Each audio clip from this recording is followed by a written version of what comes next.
Добрый вечер, вы смотрите программу «Якутия в деталях», с вами Петр Васильев. Космос часто воспринимается как что-то далекое, почти абстрактное, существующее где-то там, за пределами повседневной жизни. Но на самом деле все начинается гораздо ближе. С первого вопроса, с интереса, с попытки понять, как устроен мир и какое место в нем занимает человек. И чем больше узнаешь об этом, тем отчетливее понимаешь, космос — это не только про высоту и расстояние, но и про внутреннюю готовность идти дальше, чем кажется возможным. Как рождается интерес к космосу, что остается за пределами привычных представлений о профессии космонавта и ученых, и почему эта тема до сих пор способна вдохновлять новые поколения. Об этом мы сегодня поговорим с нашими гостями: Андреем Ивановичем Борисенко, летчиком-космонавтом, героем России, и Еленой Алексеевной Тимошенковой, заслуженным работником культуры России и правнучкой Константина Циолковского.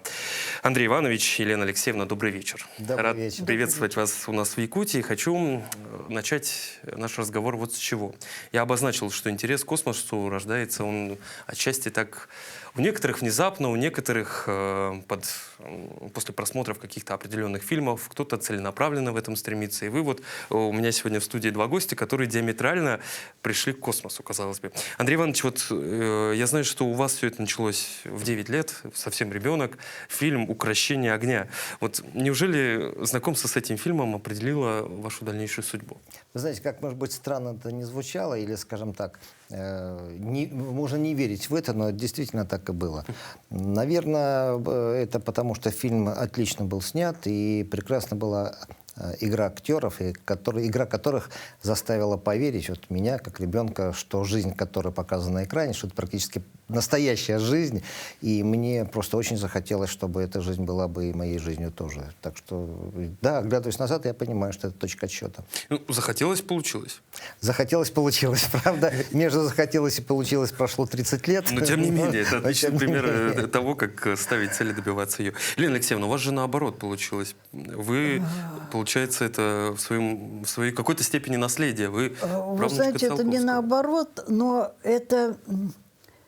Вот так сложилась жизнь, когда ты родился в этой семье, когда летит первый космонавт, и в дом, где живет большая семья потомков Циолковского, начинают приходить буквально сумки, приносит почтальон поздравительных писем, ты начинаешь, даже пусть совсем маленький, понимать, что это что-то действительно непростое. Ну а когда первые космонавты к бабушке, единственной тогда в живых оставшейся дочери Циолковского, приезжают, и вот они проходят мимо тебя, там по головке погладили, и через минуту о тебе забыли. Вы знаете, это какое счастье. Сам небожитель. Он прошел мимо тебя, тебе завидует весь детский сад, потом тебе завидует вся школа. Это непередаваемое вообще чувство, которое ты испытываешь. А первый космонавт — это кто вас гладил по головке? Нет, так сложилось, что первым в дом приехал Герман Степанович Титов. Ух ты. И уже через 2 года приехал Юрий Алексеевич Гагарин. Потому что Юрий Алексеевич в Калуге-то был через 2 месяца после полета. Он закладывал первый камень в основании музея космонавтики будущего. Но ни в семью, ни в музей он не попал. Ну так вот, был очень напряженный график. Поэтому вот первый Герман Степанович Титов, поэтому вот мы сегодня открывали ему памятник. Это вот как такая, знаете, память, начинавшаяся, и восхищение, начавшееся еще в детстве. Елена Алексеевна, ну вот вы когда поняли, что все, я хочу свою жизнь связать с космосом? После первого вот контакта? Я никогда так не понимала. Нет, дело в том, что вот ты растешь в этом. Хочешь ты этого, не хочешь, волей-неволей, а отец встречает космонавта. Он работает в доме музея Циолковского. Космонавты приходят в твой дом. Я не думала, что я свяжу свою жизнь с космосом. Но когда я после института пришла в дом-музей работать, а в музее когда-то всегда работал кто-то из родных, это настолько затянуло. Вот я говорю, Андрей Иванович, космонавты, все, кто работает на орбите, они творят космонавтику. А мы на Земле, мы храним ее историю. Храним ее историю, которую нельзя потерять. Елена Алексеевна, ну вот и Андрею Ивановичу сегодня задают множество вопросов подрастающее поколение. И вам, я думаю, когда приходят в дом-музей, и задают подрастающее поколение разное число вопросов про космос, про тему, какими были космонавты. А вот какой бы вы вопрос задали Циолковскому? И вы, Андрей Иванович, и вы, Елена Алексеевна. знаете, мой вопрос, наверное, не был бы связан с космосом, потому что, к сожалению, занимаясь историей жизни Циолковского и его творчества, ты понимаешь, что ты упустил очень много из того, что знали твои родные. Ну вот казалось, что ты запомнишь их рассказы, что ты запомнишь их какие-то моменты. Ну, то есть я общалась уже с поколением внуков Циолковского, в общем, своих родственников. Вот. И я бы спросила что-то чисто житейское. Там, куда он ходил гулять, где он ездил на велосипеде, почему он на коньках катался не на катке, где красиво и ярко, а вот по заледеневшей оке. Вот какие-то чисто такие бытовые вопросы. Андрей Иванович, а вы? Ну, если бы мне было бы 9 лет, вот я только посмотрел бы этот фильм и спросил бы, мог бы спросить Константина Эдуардовича, я бы, наверное, ему задал бы вопрос, как стать космонавтом. Уверен в том, что он точно знает, как стать космонавтом. А если я был бы постарше, если мне было бы уже лет так 30, например, то есть я уже был бы специалистом, работал бы в ЦУПе, то, наверное, спросил бы какие-то технические вещи, как он видит ту или иную работу той или иной системы. Поскольку мы с вами заговорили про вопросы, я знаю, что вы сейчас активно работаете с подрастающим поколением, с молодежью, с детьми, в том числе в рамках королевских чтений, которые в этом, если не ошибаюсь, году проходят уже в юбилейный раз. Какие вопросы задают ребята, что хотят знать о космосе? Совершенно разные вопросы. Совершенно разные вопросы. От вопросов детей, там, 1-2 класс, на какие планеты вылетали. Причем дети, которые практически сидят рядом с ними, и этого же возраста задают совершенно другого типа вопроса. Там, как берется кислород в космосе, как космонавты дышат. То есть, на самом деле, вопросы совершенно несопоставимые по уровню знаний того или иного ребенка, хотя возраст один и тот же. И вот таких детей, которые задают достаточно серьезные, почти взрослые вопросы, их становится больше год от года. И это и удивляет, и радует одновременно. Елена Алексеевна, а вас что спрашивают? Ну, мне такие вопросы не задают, потому что космонавт это, но, тем не менее, это небожитель. Задают какие-то бытовые вопросы. Вот вы знаете, меня беспокоит то, что вот в музее же много детей. Из Москвы, из Санкт-Петербурга, там, Тулы. Они не знают космонавтику. Это редкие классы, редкие группы, которые знают больше Юрия Алексеевича Гагарина, ну и, может быть, Алексея Архиповича Леонова. Вот этот колоссальный пласт космической истории, он от них скрыт. И они не рвутся его узнать. Вот что тревожит. А в чем эта проблема? Ну, сейчас же интернет у нас активно развит, где угодно можно Вы найти информацию. Знаете, наверное, вот поколение предыдущее, для нас космос был космосом, а сейчас это частичка жизни. Поэтому они просто привыкли к этому как к частичке жизни, посмотрели на экран, так вот космонавты летают, вот такая программа. Ну и молодцы. То есть вот этого трепета, который был у предыдущих поколений по отношению к космосу, оно уже не ощущается, к сожалению. Может, это часть жизни, но часть это поп-культуры, вот если мы говорим в хорошем смысле этого слова, имеется в виду массовой культуры, и игры, и фильмы сейчас все школьников приближает к космосу так или иначе. И тем не менее. Это хорошо или плохо? Ну, наверное, особенность нашей жизни.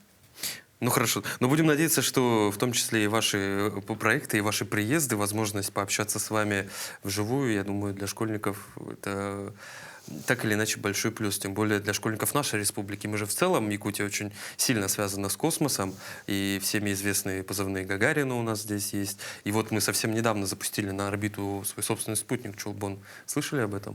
Малая академия наук, если я не ошибаюсь, запустила. И успешно он там работает и передает сигналы. Поэтому у нас здесь, по крайней мере, с интересом в Якутии с космосом вы знаете, вот хорошо. 9 марта день рождения Юрия Алексеевича Гагарина. В этот день обычно в Гагарине на его родине проходят серьезные мероприятия, чтения. И там же, благодаря вашему первому президенту, появился памятник Анне Тимофеевне Гагариной.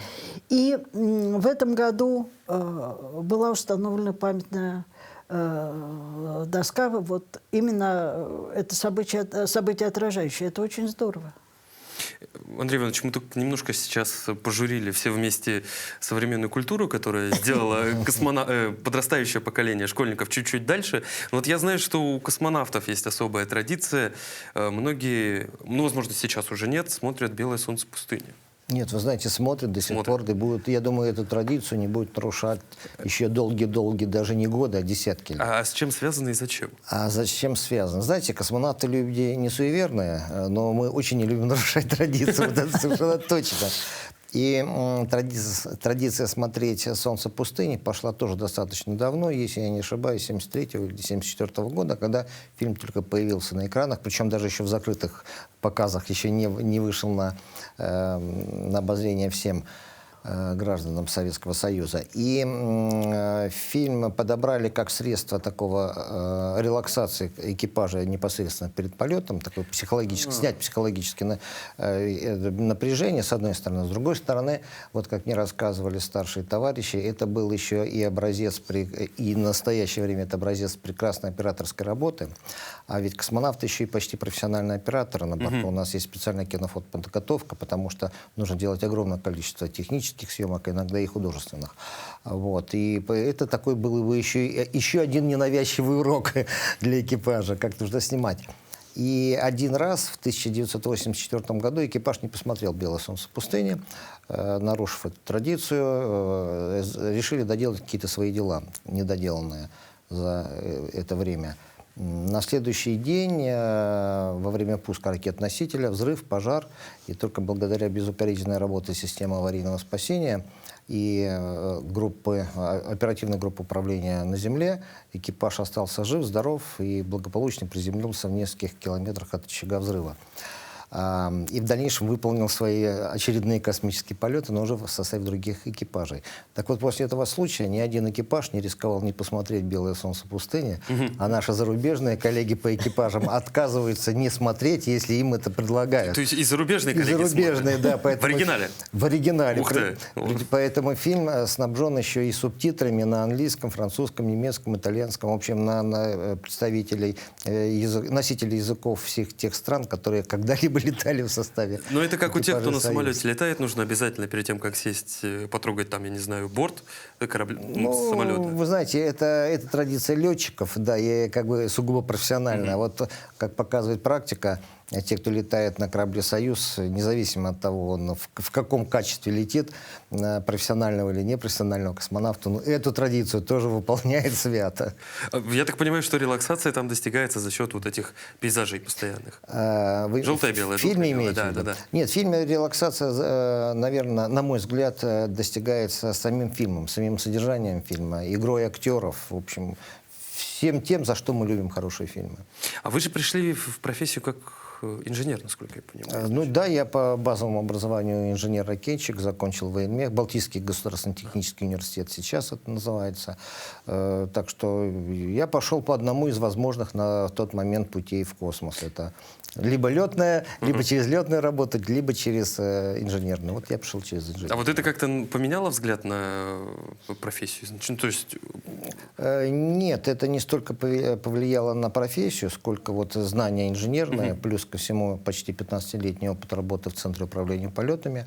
Вот, просто позволило мне узнать очень хорошо пилотируемую космонавтику, так сказать, почти изнутри, только с Земли, и хорошо понимать те причинно-следственные связи, которые существуют в этой отрасли, как работает техника, на что можно рассчитывать, а на что нужно подстраховаться, в каких случаях. Поэтому это просто дало мне понимание работы в космической профессии. Андрей Иванович, Елена Алексеевна, я сейчас, наверное, закрою свой собственный вот этот гештальт. Я всегда хотел задать вопрос космонавту или человеку, который связан с космосом, почему мы перестали летать на Луну. Вот я не знаю, у меня всегда это был вопрос. Последний раз я им задался, когда впервые посмотрел какую-то из частей «Трансформеров», где там были автоботы. Вот сейчас, есть ли какое-то у ученых, у научного сообщества, у тех, кто близок к космосу, понимание, почему мы перестали ее исследовать?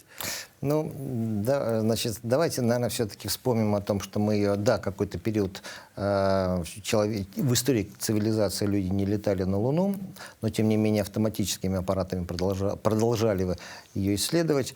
Вот. Но на самом деле, вот на тот момент, когда программа «Аполлон» была завершена, в принципе, весь тот объем научной информации, который можно было получить, используя на том уровне науки и техники аппаратуру, он, в общем-то, был получен. И лунный грунт привезли на Землю, и все остальное было выполнено. С другой стороны, все-таки надежность на тот момент, опять же, космической техники была не очень высокая. По крайней мере, в лунной программе я встречал такие цифры, ссылки на американские источники, что вероятность благополучного полета равнялась чуть больше 60%. Это очень низкий уровень надежности. Я так на всякий случай напомню, что корабль «Союз» летает с надежностью 99,9 там в периоде надежности. А здесь, представляете, всего 60%. И, собственно говоря, жизнь показала, что это действительно так. Потому что полет Аполлона-13 едва не закончился катастрофой. Только, опять же, благодаря исключительному мужеству и выучке экипажа Аполлона-13 и, опять же, прекрасной работы наших зарубежных коллег на Земле, собственно говоря, он закончился благополучно. Могло это закончиться очень плохо. Это вторая причина. И третья причина, все-таки программа «Аполлон», лунная программа, была очень дорога даже для тех лет и для американской экономики. Поэтому, посчитав вот это все, насколько я понимаю, было принято решение программу свернуть. Сейчас же мы имеем возможность обеспечить уже совершенно другой уровень надежности техники. У нас есть новые технологии, которые позволят уже дальше выполнять научные эксперименты, которые тогда невозможно было еще в таком объеме выполнять. И, как говорится, пришло время, плод созрел, можно лететь на Луну. Но мы же не знаем, что там на той стороне. Вот мы и узнаем. Потому что, допустим, я очень люблю советского астронома Сурдина Владимира Георгиевича. Он нам предрекает, что все, пора валить на Марс. Полетим мы на Марс. Вот это у нас будет наследие с Луны, которое мы научились, сколько там, 50, 60, 70 лет назад. И вот следующая планета, которую мы будем осваивать, разрушать или нет, я не знаю, или терраформировать, это Марс. Вообще, возможно ли, что мы долетим до него? Ну, мы долетим до него, безусловно. Просто на самом деле для отработки экспедиции на Марс все-таки, наверное, нужно провести определенные работы именно на Луне, как на таком полигоне, на котором можно будет отработать кое-какие технологические вещи. Поэтому на Марс, я думаю, что лететь нам вот именно в этом году или на следующий год все-таки рановато. Но если мы заглянем в Федеральную космическую программу, то мы увидим, что начало работ по пилотируемому полету на Марс, в принципе, должно наступить достаточно скоро. Если я правильно помню цифры, хочу подчеркнуть, если правильно помню, это что-то в районе 35-го года, 36-го года. Это же вот буквально Это уже вот почти послезавтра. Поэтому это не такая уж фантастика, как кажется многим сейчас. Но между тем, вот я знаю, что, Андрей Иванович, вы сами критично относитесь к понятию, концепту покорения космоса. Знаете, вообще... Причем вы же хотели инопланетян потрогать в детстве. Да, я хотел бы, я сейчас хочу, но хотя не получается. Вы знаете, слово «покорение космоса», я думаю, что здесь не очень удачно выбрано, потому что нам космос покорить невозможно. Слишком мощные природные силы там существуют. Но мы Землю-то не можем покорить. Вот. Мы еще не изучили океан до сих пор. Да, даже дело не только в изучении просто океана как такового. Дело в том, что, опять же, те природные силы, которые существуют на нашей планете, они во много раз превосходят возможности человечества в части управления их. Поэтому о покорении здесь речь не идет никак. Но освоение космического пространства, да, безусловно, это вот магистральный путь человечества, о котором и Константин Эдуардович Циолковский говорил. Вот его фраза, там, «Космос даст людям горы хлеба и бездна могущества». Фраза красивая, но не совсем понятно, о чем идет речь. Сейчас же мы понимаем, что, собственно говоря, наверное, полеты в космос, дальний космос, умение жить на других планетах, сначала на Луне, на Марсе, потом на других, а со временем и переселение на другие звездные системы, которая, безусловно, будет когда-то через 100, 200, 300 лет, сложно сказать, но будет. Это, собственно говоря, единственный способ выживания человечества в случае, если все-таки мы, Что-то пойдет не так. мы столкнемся с серьезными космическими угрозами, что-то пойдет не так. Угрозы есть уже сейчас. Комета недавно летала. Совершенно верно. Но комета вроде бы, по словам ученых, не представляет серьезной опасности, а вот какое-то твердое тело, имеющее в диаметре размер там, чуть больше условных 1,5 километров, собственно говоря, если она прилетит на Землю, то на этом история человечества закончится, независимо от того, кто на каком континенте живет, у кого какой паспорт в кармане. Я буквально недавно смотрел фильм, называется, по-моему, старый фильм, относительно 5 лет назад вышел, «Не смотрите наверх». Вот там, по-моему, этот сюжет и есть, где группа ученых пытается доказать, что нам всем придет каюк, грубо говоря. Вот если мы, Не верит. если мы к этому моменту не научимся жить в космосе и на других планетах, то, собственно говоря, наверное, это будет уже закат человечества. Ну, будем надеяться, что научимся. Не очень хочется повторить судьбу динозавров. Елена Алексеевна, хочу поговорить о вашем, о том наследии, которое вы сохраняете, дом-музей. Что из себя представляет, какие есть экспонаты? Ну, во-первых, вот в этот раз на 5-х молодежных чтениях одна из тем была 90 лет Дома-музея Циолковского. Поэтому действительно это первый космический музей мира. Он был открыт через год после смерти ученого. Он пережил войну, он пережил немецкую оккупацию. И, наверное, сотрудники музея всю жизнь будут низко кланяться Сергею Павловичу Королеву, потому что он взял вот этот провинциальный музей под свое крыло, под крыло своей фирмы. И именно, ну, он всю жизнь считал Циолковского своим учителем, и именно вот в этом маленьком музее на окраине Калуги появился первый дублер первого искусственного спутника. Поэтому Калуга сразу стала космической, стала всемирно известной. Потом пилотируемая космонавтика. Первый камень в основании будущего музея космонавтики закладывает Юрий Алексеевич Гагарин. И происходит такое деление. Космос – это музей космонавтики, а Циолковский как ученый – дом-музей. И вот, вы знаете, мы столкнулись с одной проблемой. Ну, все знают Циолковский. Вот он бронзовый памятник, вот ему памятники, названия улиц, медаль Циолковского – спросишь основоположник космонавтики, а прошло время, люди начали задавать вопросы, ну ладно, это ученый, а каким он был учителем, как он преподавал, он же плохо слышал, какой он был спортсмен, он же любил кататься на коньках и на велосипеде, какой он был отец, а какой он был дедушка, что он умел делать руками. И вы знаете, сейчас проявился совсем другой, он не другой, а Циолковский более вот в таком другом масштабе.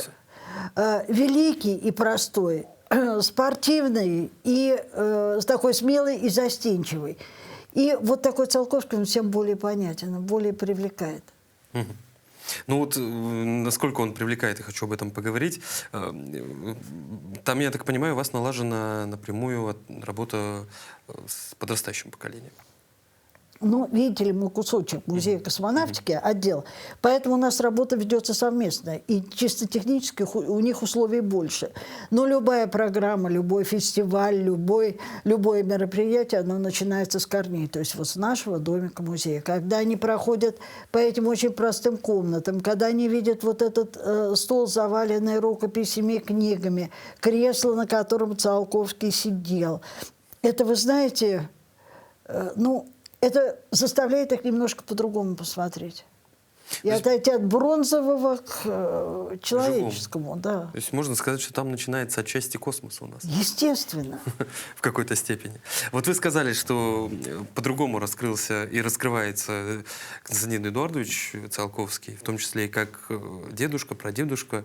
Вот каким он был? Как дедушка, ну, прадедушка? Вы знаете как? Меня иногда говорят, таким вы его помните. Я говорю, я родилась через много лет, и мой отец был самым младшим из внуков. То есть, когда Циолковского не стало, отцу было только 7 лет. Они вспоминали, вот, внуки, именно как дети. Как он учил их кататься на коньках, как он их катал на велосипеде. Что такое велосипед начала 30-х годов? Это, я не знаю, это величайшая редкость, да. И если дедушка провезет на раме там несколько кварталов, это же счастье великое. Как занимался с ними спортом, как помогал им создавать детскую библиотеку, как стриг машинкой перед 1 сентября всех мальчишек с окрестных улиц, потому что иначе как же ты в школу-то пойдешь обросший? Это тоже вот тот Циолковский, которого они вспоминали.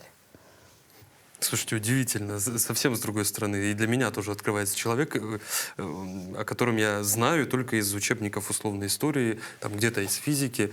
Ну, Андрей Иванович, здесь, понятное дело, для вас Циолковский играет определенно совсем другую роль. И в этом тоже особый интерес. Я вот хочу поговорить тогда сегодня о том, какое сегодня отношение у человека и космоса. Ну, понятное дело, у профессиональных космонавтов, у ученых это свои отношения. А вот у нас, тех простых людей на Земле, казалось бы, тут такие всякие разные вопросы, ежедневная рутина, какие-то бытовые проблемы. Что нам до этого космоса?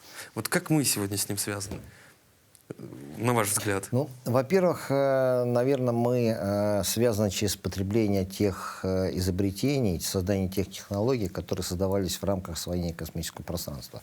На самом деле их огромное количество, и да, в нашей повседневной жизни мы уже на них не обращаем внимания. Когда-то космическая связь была вообще фантастикой. А сегодня мы вообще про это забыли, что она существует. Даже, наверное, я думаю, что многие забыли, что спутники связи у нас летают.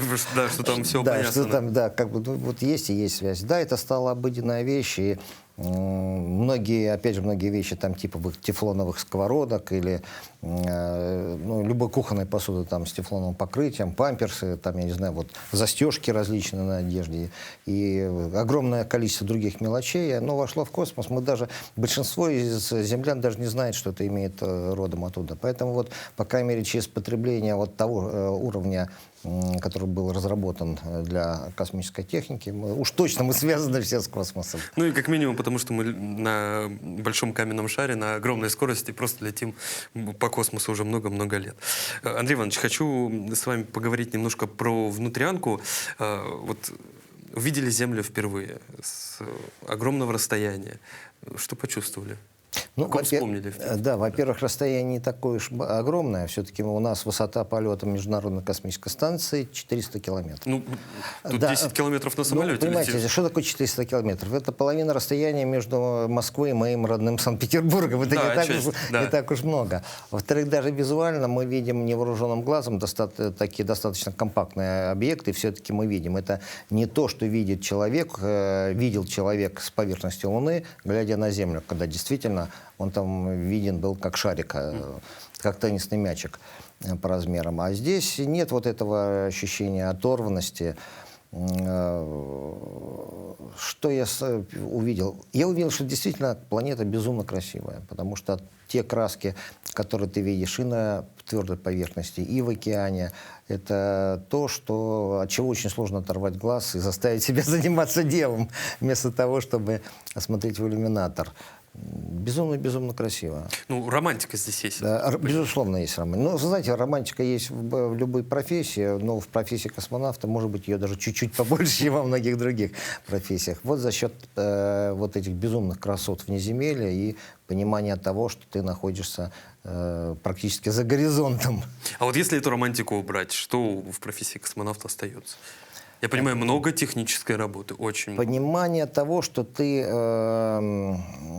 находишься вот буквально на границе обитаемого мира и пытаешься своей профессией расширить, стараешься своей работой в этой профессии расширить эти границы, потому что огромнейшее количество вещей работает в космосе по-другому. Там законы физики никуда не деваются, но они работают там даже по-другому. Но я знаю только про невесомость. И вот и про еду из... Невесомость — это только один из проявлений. Закон конвекции, который никто не отменял, но тем не менее, вот сейчас мы находимся здесь, в помещении, мы дышим, независимо от того, работает у нас вентилятор или нет, потому что именно согласно этому закону воздух перемешивается и нет застойных зон. А в космосе, извините, этот закон не работает. И для того, чтобы вообще космонавты дышали, для этого инженеры создали систему вентиляции, которая обеспечивает механическое перемешивание воздуха с помощью вентиляторов. И отказ, допустим, системы вентиляции ведет к срочному покиданию станции и спуску на Землю, потому что человек там не может жить. Это опасно просто. Поэтому многие вещи работают там по-другому. И работая, допустим, по тем или иным экспериментам, есть ощущение, что ты находишься где-то, ну, если не на пороге открытия какого-либо, то, по крайней мере, на пороге вот совершенно понимания технологий, которые там могут работать, будут работать по-другому, и от этого мы будем получать результаты для нашей жизни на Земле. Андрей Иванович, вот мне стало вдруг интересно, вы заговорили про романтику, про свои законы. В последнее время, вот мы несколько минут назад обсуждали такую, что называется, поп-культуру космоса, когда так или иначе тянет. В последние годы все чаще и чаще очень богатые люди, миллиардеры, вот эти все Джефф Безос, кто там еще, Илон Маск, они же все хотят полететь в космос. Безос вот вообще буквально в прошлом году женщин туда отправлял. Что их туда так тянет? Это же не профессиональный космонавт. Ну, смотрите, а что тянет людей в горы? Альпинистов. Что тянет людей в Антарктиду или в Арктику? Не знаю, честно. Ну, Не тянет вот... ни туда, ни туда. Вы знаете, есть такой фильм Земля Санникова, и эпиграфом к этому фильму Известная. написано такие слова шикарные. Посвящается тем, кто стремится заглянуть за горизонт. Наверное, человеку свойственно заглянуть за горизонт, причем своими глазами, а не глазами автоматов, или не глядя на чьи-то другие фотографии. Я думаю, что вот это влечет человека, заставляет человека вот идти вперед. И если мы говорим про космос, там непрофессиональных космонавтов, туристов, полететь наверх и посмотреть, что там наверху своими глазами. Ну, тут главное помнить, что это не развлечение ни в коей мере. Это не развлечение, и вот мне очень жаль, что, к сожалению, к космическому туризму начинают относиться, скажем так, легкомысленно, усилиями средств массовой информации, может быть, не совсем понимания всех особенностей проведения космического полета. И вот, например, если мы говорим про полетов туристов в космос, то понятно, что без профессионального космонавта или там астронавта на борту в космос выпускать никого нельзя. Потому что подготовка должна быть крайне-крайне серьезная, длительная и очень глубокая. Например, для подготовки профессионального космонавта требуется порядка 5, 6, 7 лет. Это вот тот промежуток времени, который проходит от отбора в отряд космонавтов до выполнения первого космического полета. Вместить вот эту подготовку в какую-то подготовку туриста, пусть даже на несколько месяцев, ну, невозможно в принципе, не получится. Это не полет на самолете? Это не полет на самолете, когда вышла стюардесса, продемонстрировала спасательные жилеты и сказала, вот там аварийный выход, бежать туда, смотреть сюда. Конечно, это совершенно другого уровня подготовка. И, к сожалению, наши зарубежные коллеги пошли по пути массовых полетов, достаточно массовых полетов непрофессиональных астронавтов. И есть уже примеры полетов без сопровождения астронавтов. Это вот до первой серьезной нештатной ситуации, с которой не смогут справиться туристы. Как и всегда. Как и всегда, к сожалению. Хочется закончить на позитивной ноте. Елена Алексеевна, Андрей Иванович, мы вот заговорили про то, что нужно периодически заглядывать за горизонт в хорошем смысле этого слова. Я знаю, что в какой-то степени это проходит такой красной нитью среди всех тех встреч, которые вы проводите с подрастающим поколением. Вот один главный совет, который вы дадите сегодняшней молодежи, которая хочет, возможно, связать свою жизнь с космосом, или же просто, что называется, попробовать для себя что-то безопасное, но новое. Елена Алексеевна, да. Немножко предыстории. 30-е годы прошлого века в Советском Союзе первые технические станции для детей.